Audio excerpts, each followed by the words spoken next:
welcome to UC Bearcats on the Prowl on the Grueling Truth Radio Network. As always, I'm your host, James Ernest, along with Mark Fightmaster. Mark, who is our guest this week? Yeah, this week we got another former Bearcat basketball player, Armein Kirkland. It's great to have him on the show. Armein, I just wanted to start off and give you a chance just to catch us up with where you've been since you graduated from UC. Well, I've played overseas for a couple of years when I, initially got out of college, and then after playing about 3 years overseas, and after my fourth knee surgery, I moved back to Texas. So I've been living in Dallas for about 5 years now. I'm the head basketball coach at a private school out here in DeSoto, in South Dallas, and I teach there, and the head varsity coach. So, and also run my youth basketball program, my select program down here. So, still involved with basketball a lot, and I teach the PE class and health at the school I'm at, and so it's all about basketball still for me. That's awesome, man. That's great to see you sharing your knowledge with some kids. Which just off the top of my head, I'm wondering what you have taken from the coaches you played for at UC, and if you find yourself ever doing stuff in practice that you did in practice, or saying something that one of the coaches might have said. Oh yeah, a lot, man. I mean, Coach Huggins, Coach Kennedy. I mean, the experience of playing in the Big East. My senior year when it was formed, adding us, Louisville, Marquette, to the teams that were already in it, and then also with Conference USA, just having that competition and going through those 4 years of that high level of coaching and playing. I mean everything I pretty much know and have learned comes from that experience, from Coach Huggins, Coach Kennedy, and the teams we played against. So every day there's something that I'm teaching or I'm going over that I learned from my time playing, and I tell the guys all the time and parents that I'm around that what I'm able to provide and what I'm able to teach our kids. I didn't create it. I learned from somebody who learned from somebody. And I was just fortunate enough to be in that position to learn at a high level, and now I'm, like you said, passing it on to these kids that I'm coaching. That's awesome. You ever you ever pull up highlights of yourself from YouTube and show to the kids? Every now and then, I'll show some of the kids, some stuff, because a lot of them they can't believe that I played point guard and shooting guard at my size and everything, and so every now and then I'll show them old stuff that I did, so they know that I'm not just somebody who's telling them something to do. I actually did it myself, so they kind of understand and get a feel for who I am as a player, not just as a coach. Yeah, exactly. I remember when you played, your ball handling was just somebody your size. You're not supposed to be able to do that, really. So I remember seeing that. My brother and I would watch the games, and we'd talk about it all the time. You really shouldn't be able to handle the ball the way you do, but that's awesome. So hey, why'd you choose UC? I like the culture. Actually, when growing up, I'm from Tyler, so in East Texas, it's all about football. And I didn't even have cable in my house, so growing up, I really didn't watch much college basketball or anything. Like I said, I didn't have cable, so I'd watch the NBA Finals, and that'd probably be about it. And everything else was like football. I mean, I played Pop Warner football, and I didn't realize how good I was in basketball until my sophomore year in high school, because I didn't even play middle school basketball. So I really didn't watch much. I knew about Cincinnati really because everybody at school, in high school, loved the C-Paw and that old school logo with the blocks on the side of the shorts. Those were the biggest shorts all the way from New York to California. That logo and that style was huge in Texas and everywhere. So that along with North Carolina was obviously because Jordan went there and all that stuff. But when it was time for me to choose, like I said, I didn't want to be in Texas. And then when I came to Cincinnati and just saw the culture of the basketball program and the city, it was a lot different from Tyler. Tyler's small, kind of country, and in Cincinnati, especially around the school areas, it's more urban, and it's just a different pace. And I mean, I just liked it. I like Coach Huggins. I like the fan base. You know, obviously I like the uniforms, which most kids did. That's obviously, back then we were sponsored by Jordan. So, you know, that's, you know, Kenyon Martin and all those guys paved the way for us to get that stuff. So, you know, we definitely enjoyed that. So, I mean, all those reasons, you know, and just being able to play on a national level, and on a team that was always ranked and, you know, playing on national TV games. So, I mean, there was a lot of factors that went into it, along with me knowing that, you know, going into my freshman year, I was kind of behind Leonard Stokes, who was a senior. So I knew I'd, you know, be starting the following year. And it was just a good fit for me. Yeah. Now, let's see. Last week we had Eric Hicks on, and he told us a couple stories about how in practice that Hugs would just match you up with, you know, maybe the guy in front of you or the guy behind you, or somebody, you know, somebody played the same position, and you guys would just battle in practice. Now, who was that with you? You said, was it Stokes the first year? Yeah, it was Stokes my freshman year. And you know, I played a lot, I mean, at different positions, but, you know, Stokes was on the wing and Barker was our point guard. So I played more at the wing, and then I also played at the four some too, because I could guard a four, and it was hard for them to match up with me on the other end. And we really had, you know, Max Hill and Kareem Johnson. So I played a lot, rotated with those guys as well.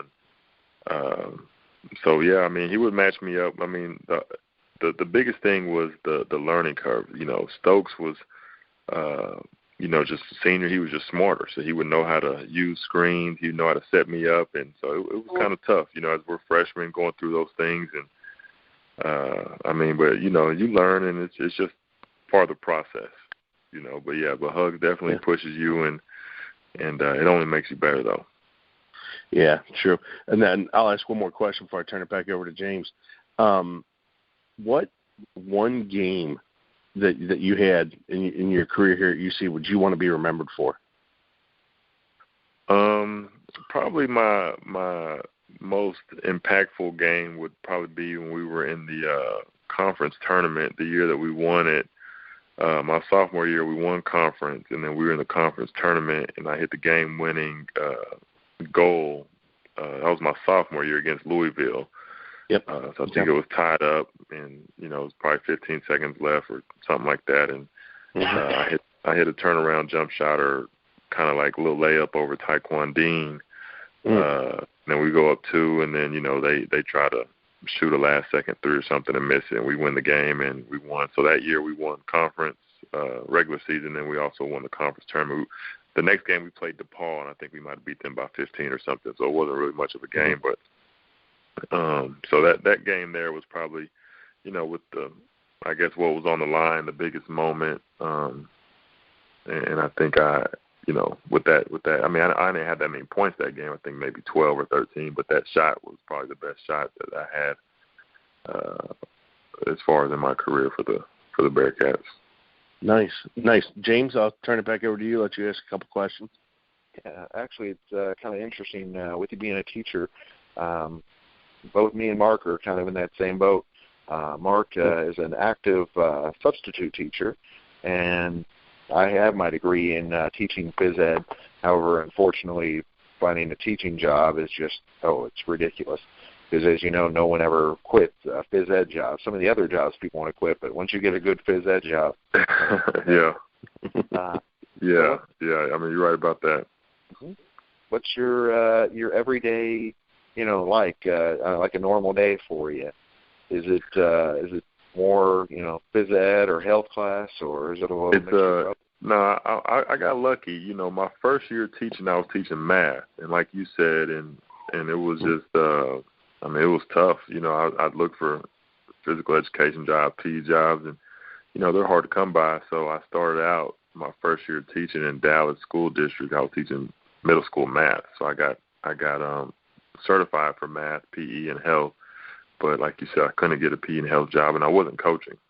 And then it was just middle school, and I was running my AAU program. Then after that, the second year, I got lucky, and this private school just called me out the blue and basically hired me to be their head varsity coach. And I hadn't been a varsity coach as of yet. I was running my AAU program, but in my first year, which was 2 years ago, coaching varsity, I won state with that school.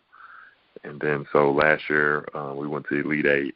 We didn't make it to state, but we went to the Elite Eight, and so this will be my third year coaching varsity. So my day consists of, so the school I'm at now, the private school, is kindergarten through 12th grade. So I do K through 5th grade PE. So I actually only work as far as school on Monday, Wednesdays, and Fridays. So I got basically all the kindergarten through 5th grade classes from 8 till 2.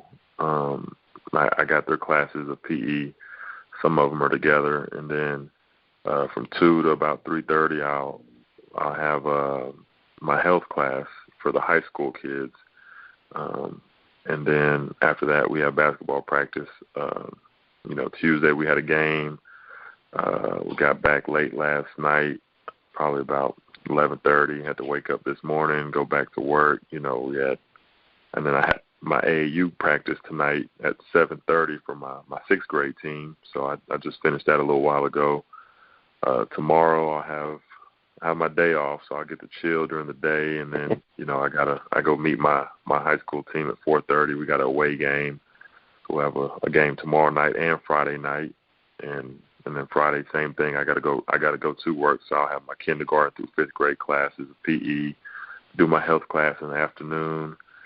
Probably go home for maybe an hour and a half, then go back up to the school for, get on the bus and go to our away game for Friday night. With you being, so tall, have any of the elementary, the kindergartners or anything like that just been overwhelmed at any point? Well, at first, but now they just know me as Coach Kirkland, and they're used to me, but yeah, at first they're kind of surprised, and the parents are, my height and things, and but they get used to it, and so it's just common. They're just used to it now. Yeah, I was gonna say I can imagine once they get to know you and all, but yeah, that first just initial, because they're not used to being around pro height players. Yeah, yeah, they're not.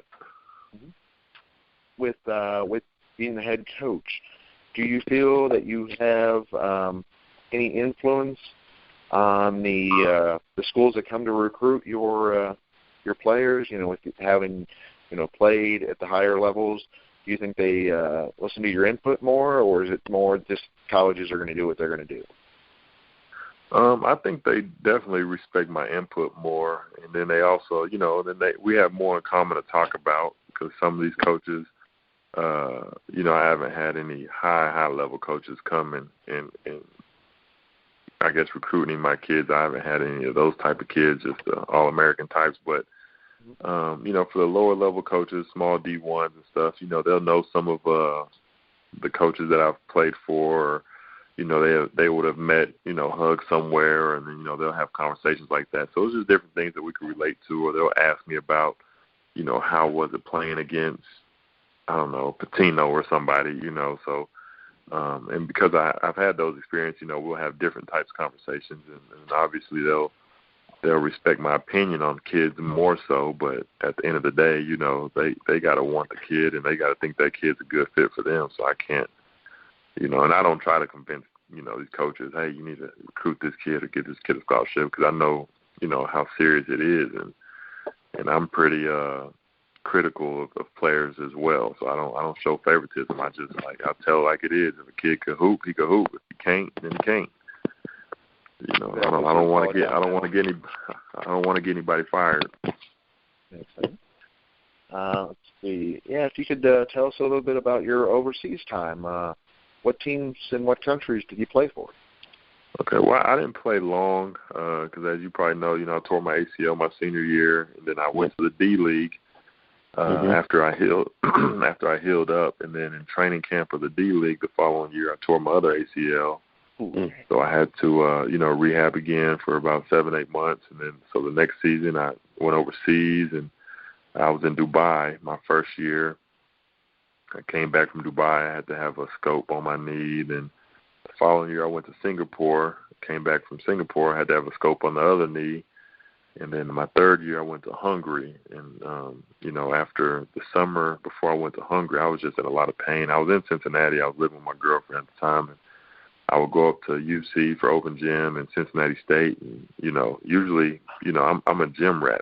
I'm always, that's just how I always was. But that summer before I went to Hungary is just after all those knee surgeries and just kind of resting and coming back and having to sit out because of, I had to rehab and I couldn't play, and coming back and atrophy in my legs, and just I was in a lot of pain that summer, and I just really man, I don't know if I can do this anymore. And I really didn't enjoy playing because I would go up to UC and my knees would be hurting, and I'd be icing the next day, and then I wouldn't even play the next day because my knees were swollen, and I'm just used to playing every day, not having no injuries, not worrying about nothing, and my body was just really, I had a lot of pain. So I went to Hungary, and I went over there for about a month, and I just told my agent, hey, just tell the team, I want to come home, and, I can't stay here, man. I just got to stop playing because my body's just, my knees are just hurting too bad. And so I just had to stop, man, and, there's nothing, I could do about it. I rehabbed as well as I could. I took care of myself, and it just, my body just wouldn't get back to normal. And it's kind of like how Brandon Roy, I remember watching him on TV. He was Rookie of the Year and all that stuff. And then with Portland, and 2 years later, once he started having these knee problems, he just, or Greg Oden, some guys just can't, they just can't come back. And, they can just get that injury bug, Yeah, and it's just your body. Everybody's body's different. Mine is just, I tore one ACL, tore the other, and it's just it just got worse and worse. And, then you got people like Adrian Peterson, who he came back stronger. So it's just, everybody's different. And it's tough in basketball, too, because of all the movements and stuff. And, my knees are just hurting just more and more. And I was like, obviously if God wanted me to make a career out of this, then I would have never got hurt in the first place. So I just felt like it was time for me to stop. And, luckily I'd saved all the little money I made in those years, and so I was able to just, come back home and had money in the bank where I could just take time to figure out what I wanted to do. And it sounds like you got to do some nice traveling and see a lot of places. All three of the places you named sound like they'd be kind of interesting to go to. Yeah, I was lucky. Hungary was kind of, smaller and country, but, I was definitely lucky to, my first year being in Dubai, I wasn't in some weird place or in Mexico or something. You can't really beat Dubai, especially you're getting paid to live over there. And then Singapore is kind of like the Asian New York City. It's, 4 or 5 million people in the city. It's real nice over there. And, both those places have everything that we have here in the United States. So I was lucky to go those two places because I've had some friends that have been in some crazy little towns in Germany or Mexico or something like that. And, they had different experiences than what I had. So while I did, while it was short-lived, it was definitely a good experience. When you were back in Cincinnati, at any time did you play in the Devereaux League, the summer league? Yeah, I did. A couple years while I was playing overseas. When I would come back, I played in the Devereaux League. Obviously I played in it while I was at UC. Then, when I came back, I would play. But even then, like I was saying, some games I just wouldn't play because my knees were hurting so bad, and it would just kill me, not to just be able to hoop, in open gym, Devereaux League, whatever it was. But yeah, I will come back, and that's always good. And it's I don't know, they still got that going on. Yes, I think they changed the name of it, but they do still have that league.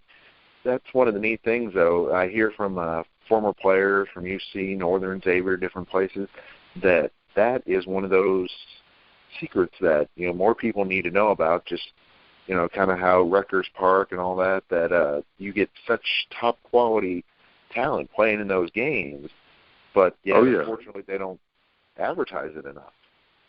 Yeah, they don't. It's definitely not something that, it's kind of just a regional thing, and it could be more of a national thing where people knew about it. And it'd be great to have guys just show up and hoop, like you said, like the Rucker or something like that. But it's definitely not advertised on a national level like it could be. Right.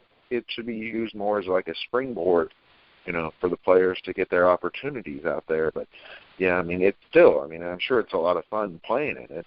Getting to play against the top talent in the region. Oh yeah, definitely. And there's been a lot of pros have come through that league. So how's your current season going? It's going pretty good. Right now, we're ranked number 4, I believe, in our division. So, we haven't started district yet. I've played a lot of top teams, so we're kind of up and down with our win-loss record. But I'm playing really competitive teams that are above our district. So, but I know for district we'll be fine, but that won't start till January. So hopefully, if we can stay healthy and, play well at the right time, then, we should be able to make a run at, winning state this year.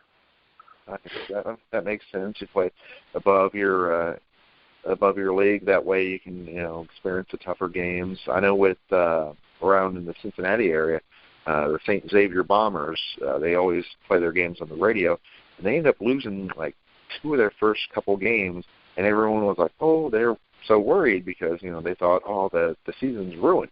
They ended up in the state title game because, like you said, you play that tough talent early on, then when you play the regular games, it might not be as strenuous. You get used to it.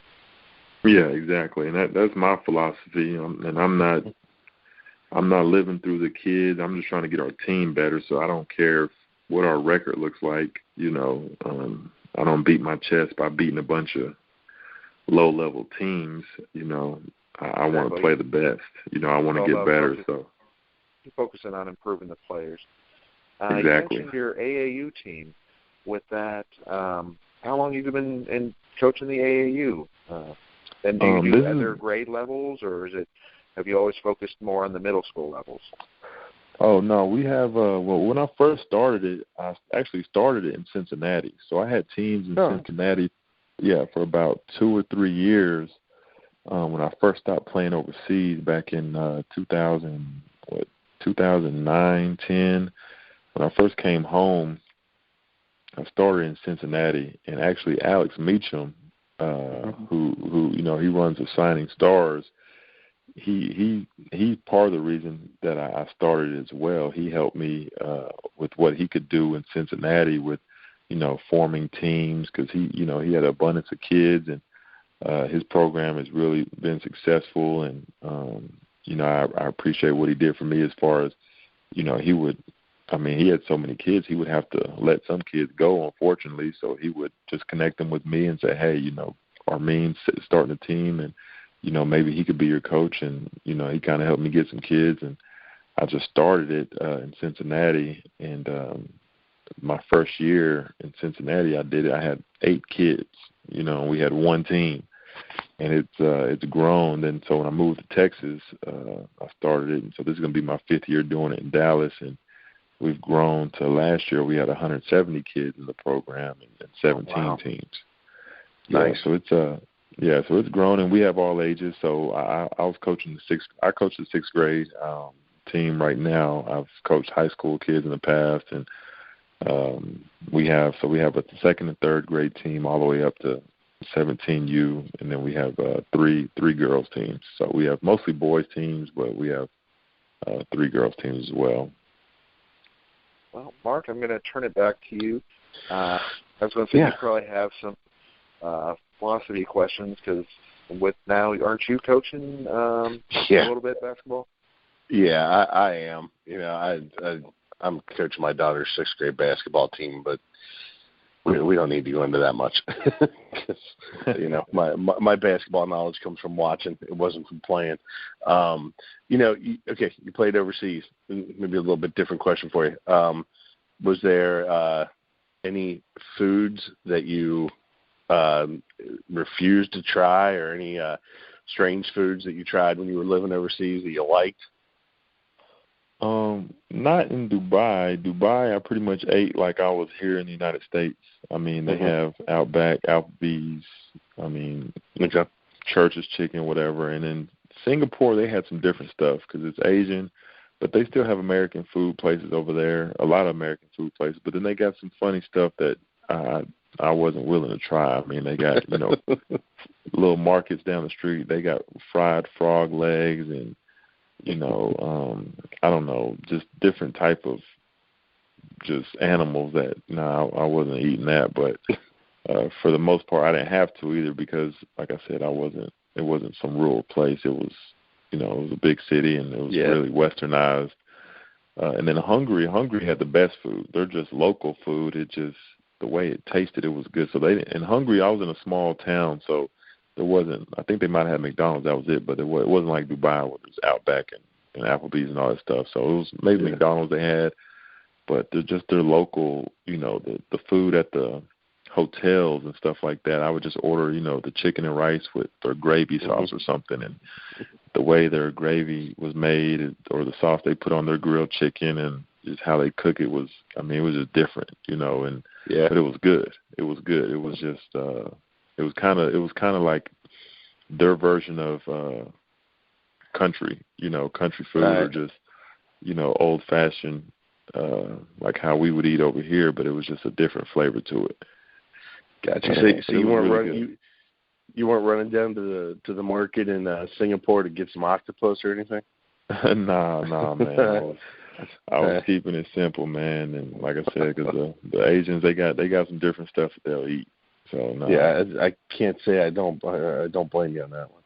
So hey, do you watching the current team at all?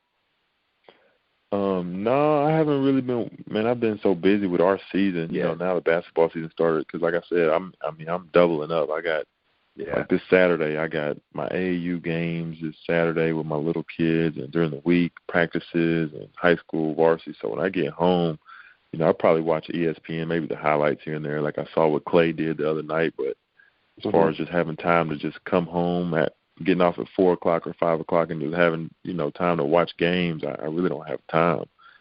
I try to catch the Cowboys on Sundays. Obviously, I'm down here in Dallas, and everybody around here is going crazy. But, it'll slow down once my season's over with and I'm just doing AAU. Then, obviously during the playoffs, I'll watch those games. But right now, I'm just kind of too busy, man. I really don't even know who's doing what. Yeah, gotcha. No, I understand that, being busy like that, especially with running that many AAU teams and stuff, that's impressive. I do have to tell you, man, I really respect you for, knowing when it was time to stop, knowing your body was telling you to stop, and then deciding to go on and share your knowledge with kids. My experience is in football. I played in college and stuff, and I've been coaching football for 20-something years now, there's nothing quite like being able to pass it along to the kids and teaching them what you've been taught, exactly. And it's a good feeling, it really is a good feeling. So I respect you a lot for being able to do that. And it's good to hear that you are passing on the knowledge that you gained, playing for, and you played for Huggins, you played for Andy Kennedy, two great coaches, so, and then, even the assistants, what they taught you. So, I was blessed, man. I was lucky. Yeah, it's great. It's great. So, James, I'm out of questions, man. I don't know if you got any more or if we can. I got just two more, and then we'll let you go. Okay. What is your best NCAA memory? My best memory, my senior year I was hurt, and that's the only year that we didn't go to the NCAA tournament. So I didn't get to play my senior year. My junior year, we got upset, as far as I'm concerned, by Kentucky in the second round. But that was that game. Even though we lost, that was a good memory. Kenyon Martin was there. I know Nick Lachey came and talked to us. He was there. It was just a big deal because, I guess they hadn't played Kentucky in 50 or 60 years or something crazy.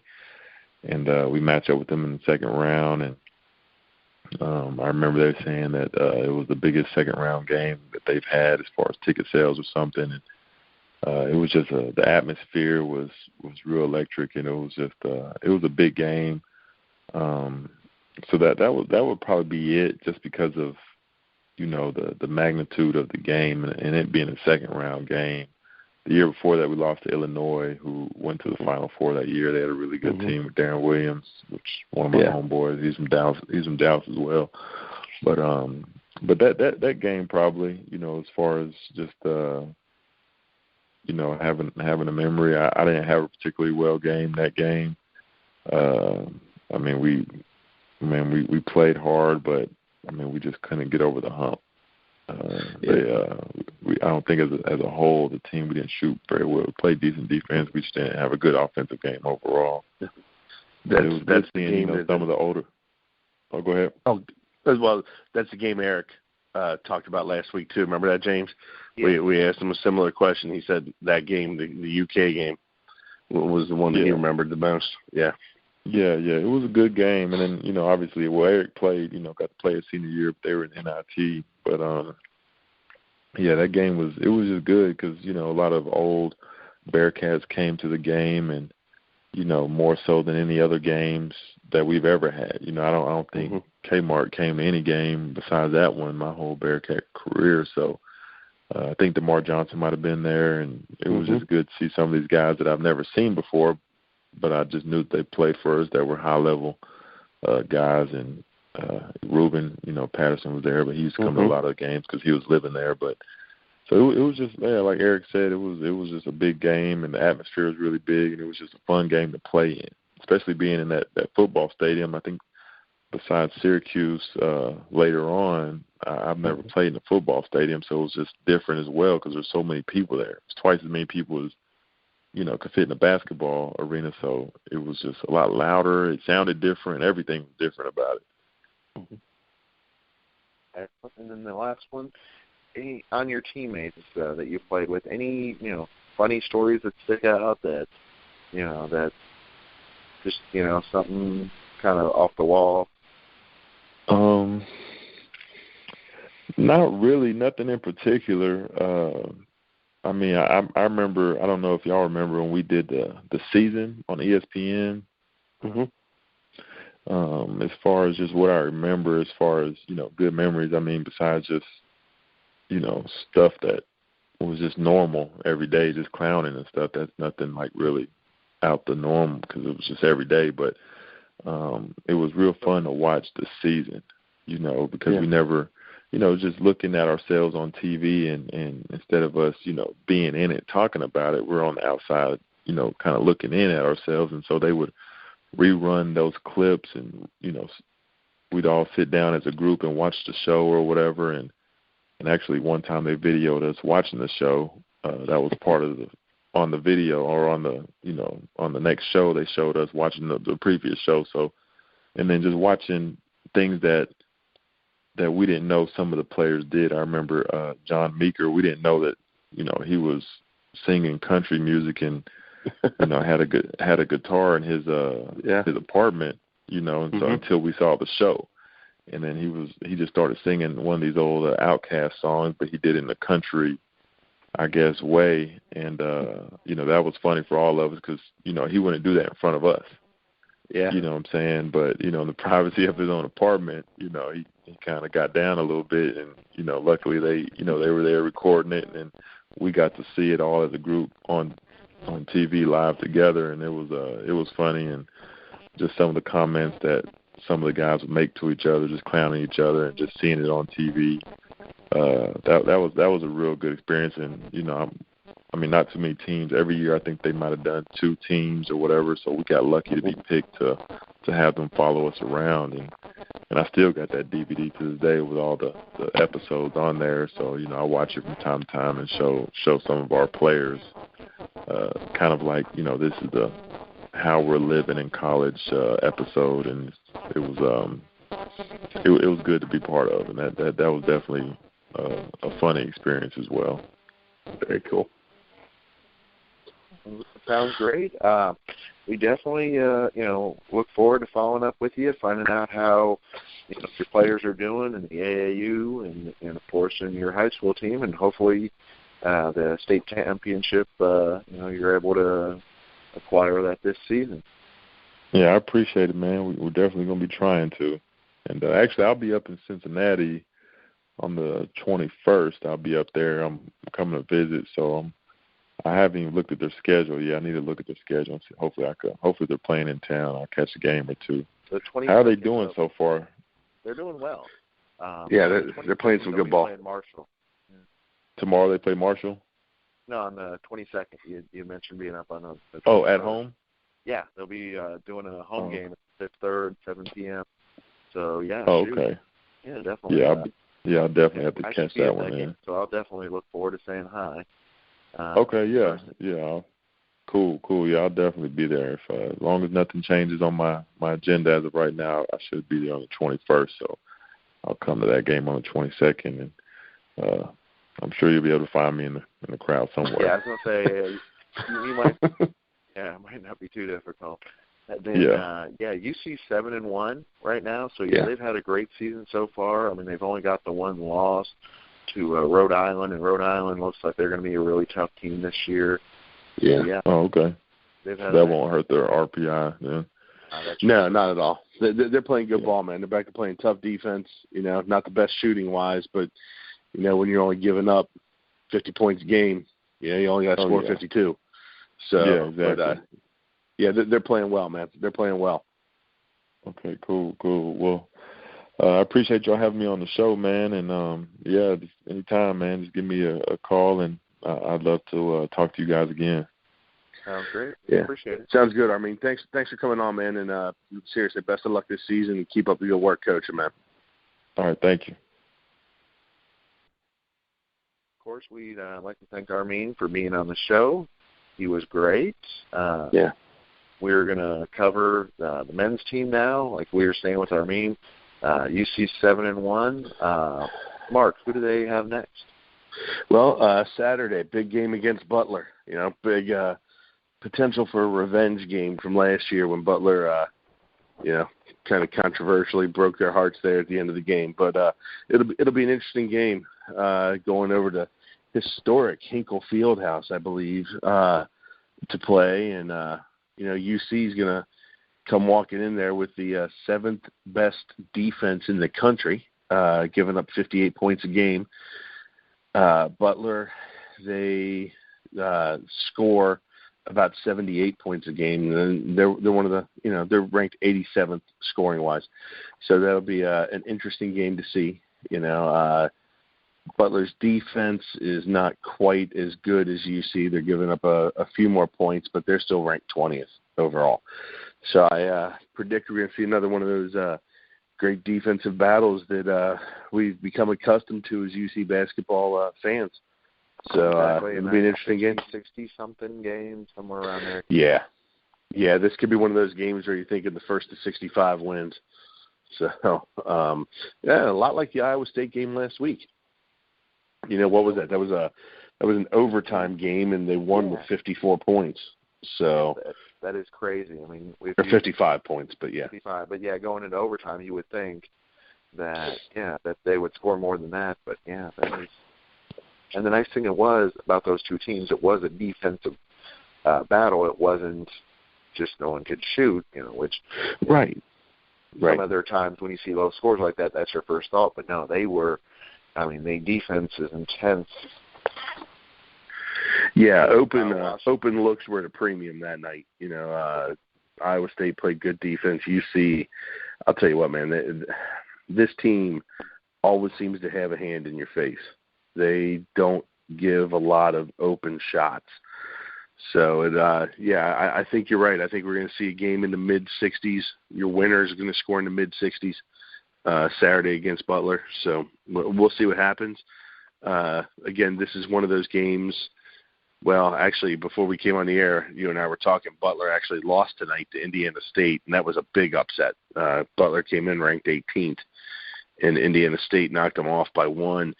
So the Cats could be facing a very angry Bulldog squad, which will make it that much more difficult for them. But this is one of those games where, when we told Armein that UC lost to Rhode Island, he's like, that's not going to affect the RPI. I don't think this is one that's going to affect it either. if they lose. And yeah, if they happen to lose, this would not be that big of a wouldn't be that big of a deal. It's not going to be something that exactly. Go, oh no, they lost to them. They shouldn't be in. Yeah. Right. It's not like Ohio State losing to Florida Atlantic last night. This is going well. It's the exact same setup as the Iowa State game. You're going into a ranked opponent's building to play them. What Iowa State had won like 37 or 38 straight non-conference home games. So that was a game that everybody kind of expected. UC will give them a game, but they're going to end up losing. And I can kind of see people treating this game Saturday like that. Don't be shocked if they win, because I think they've got an excellent chance to knock off this team, especially if, man, I'll tell you what, if Kyle Washington can keep playing the way he's been playing, they have a very good chance to beat Butler. So it's going to be a tough game. It's going to be a fun one to watch. Yeah, he's been very aggressive, and then of course, like we had Terry Nelson on the show, and Terry had mentioned to us kind of a heads up for the season. Justin Jennifer, Justin had, of course, a huge night the other night against Bowling Green. I mean, it was his birthday. I don't know if that helped or not, but yeah, he ended up scoring. He ended up scoring 14, which was really nice for him. On 4, 5, and 3, so you can't go wrong there.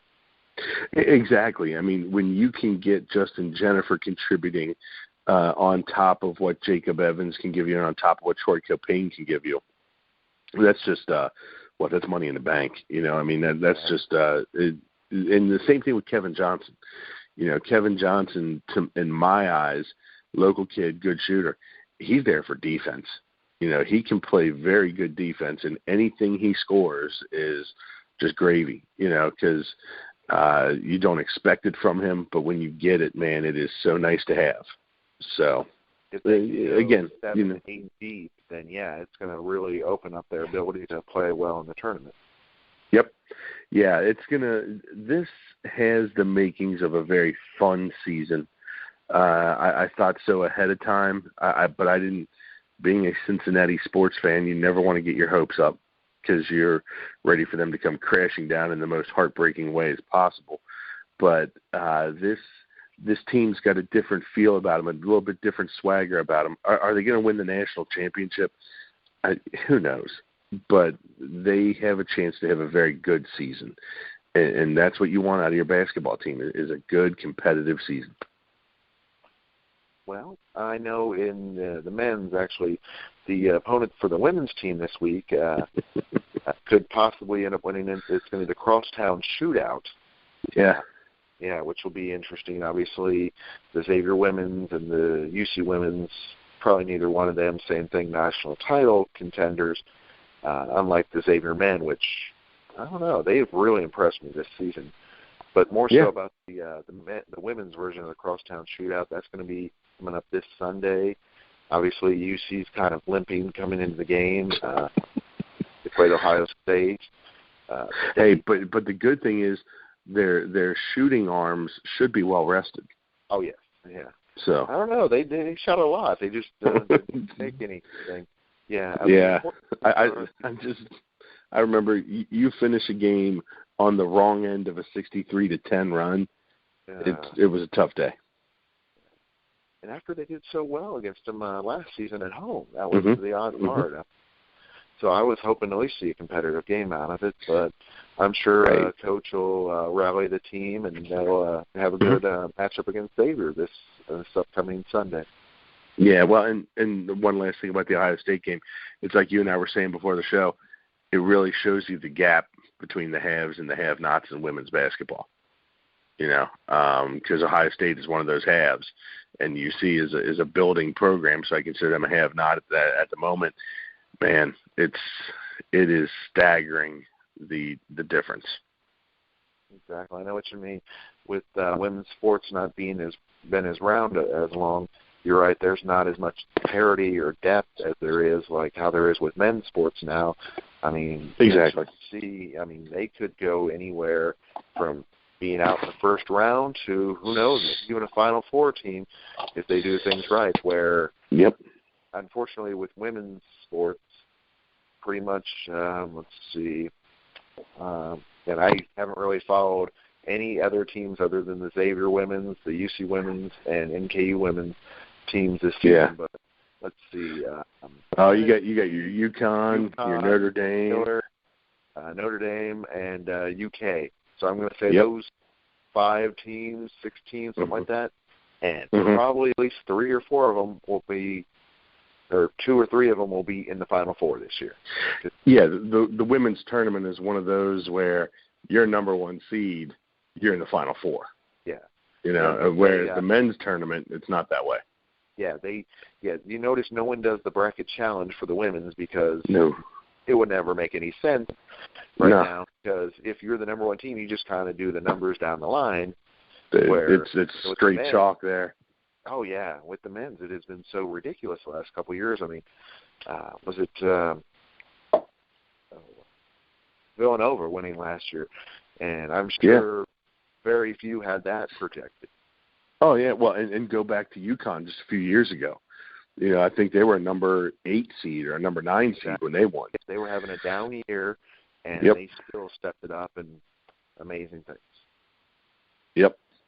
So definitely I look forward to next week's show. We have another exciting guest. We got Marcus Sykes, and then the following week we have Tony Bobbitt. So should be some fun stuff coming up on the UC Bearcats on the Prowl show. Yeah, maybe by then we'll have some football coaching news. That would be great. Oh, yeah, that is a crazy thing. We'll finish on that. That, of course, I mean, there's been a couple names that they have been shooting around out there. I mean, we were even kind of kicking around the idea of the Ohio State fella. Yeah, Kerry Combs. And I like the thing that Mo Eggert was saying. I'll have to give him credit, where he was saying maybe Combs wouldn't be the right idea for the head coach, but since he hasn't been a coordinator anywhere, make him our defensive coordinator, still be able to recruit, maybe even bring in a couple of the local college or the high school guys to be, position coaches. And then, of course, I forget the other name they dropped. They said another coach that has been a head coach now for a while. The P.J. Fleck guy from Western Michigan. He's one that is going to – you're going to hear his name a lot over the next week. And then just today, the whole idea of Luke Fickell coming down from Ohio State, their defensive coordinator coming down here and being the head coach and bringing Kerry Combs with him is one that's gaining a lot of ground. You were talking about high school coaches. LaSalle just won their, third straight state championship in Division II, and I read somewhere that Jim Hilvert was floating some interest into moving up. That could be one of those situations where, like, for Kerry Combs, he went from Coleraine to UC as a position coach. Maybe something like that could happen there, and you could see that start to build again here in Cincinnati. So, but again, hopefully we'll have some more news next week. Sounds great. So for fans of the Bearcats on the Prowl, we're signing off. I'd like to thank Mark. I'd like to thank Armein Kirkland, and y'all have a great week.